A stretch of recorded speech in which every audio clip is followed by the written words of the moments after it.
हरे कृष्णा, राधे राधे, हरि बोल। आप सभी को कामिका एकादशी की बहुत बहुत शुभकामनाएं।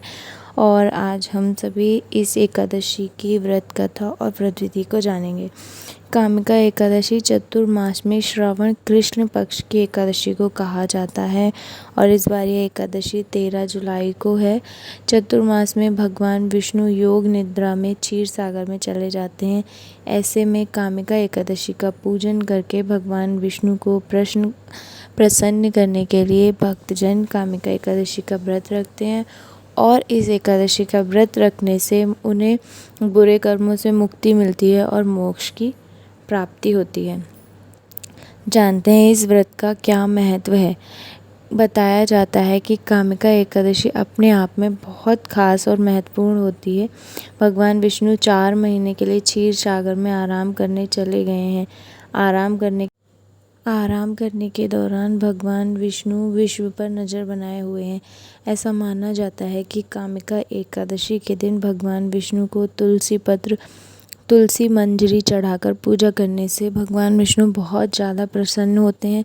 मनुष्य रूप में कामिका एकादशी का व्रत रखकर भगवान विष्णु जी की पूजा करने से अगले जन्म में मनुष्य जीवन ही मिलता है, ऐसा माना जाता है।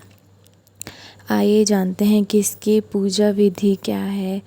कामिका एकादशी भी जैसे अन्य एकादशी का व्रत रखा जाता है वैसे ही कामिका एकादशी का व्रत रखकर भगवान विष्णु या लड्डू गोपाल के नाम से दिन भर उपवास रखना चाहिए। सुबह एक बार पूजा अर्चना करनी चाहिए।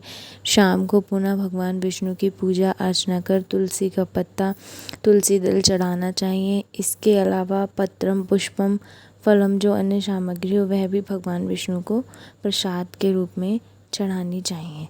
आइए हम जानते हैं कामिका एकादशी व्रत कथा। एक गांव में एक वीर क्षत्रिय रहता था। एक दिन किसी कारणवश उसकी ब्राह्मण से हाथापाई हो गई और ब्राह्मण की मृत्यु हो गई। अपने हाथों मरे गए ब्राह्मण की क्रिया उस क्षत्रिय ने करनी चाहिए, परंतु पंडितों ने उस क्रिया में शामिल होने से मना कर दिया। ब्राह्मणों ने बताया कि तुम पर ब्रह्म हत्या का दोष है, पहले प्रायश्चित कर इस पाप से मुक्त हो जाओ, तब हम तुम्हारे घर भोजन करेंगे।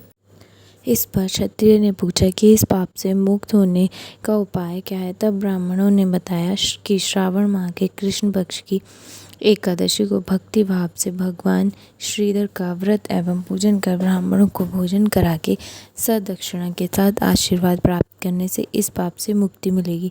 पंडितों के बताए हुए तरीके से व्रत कराने वाली रात में भगवान श्रीधर ने क्षत्रिय को दर्शन देकर कहा कि तुम्हें ब्रह्म हत्या के पाप से मुक्ति मिल गई है। इस व्रत के करने से ब्रह्म हत्या आदि के सभी पाप नष्ट हो जाते हैं और ये लोक में सुख भोग कर प्राणी अंत में विष्णु लोक को जाते हैं। इस कामिका एकादशी के महात्म्य के श्रवण व पठन से मनुष्य स्वर्ग लोक को प्राप्त होता है।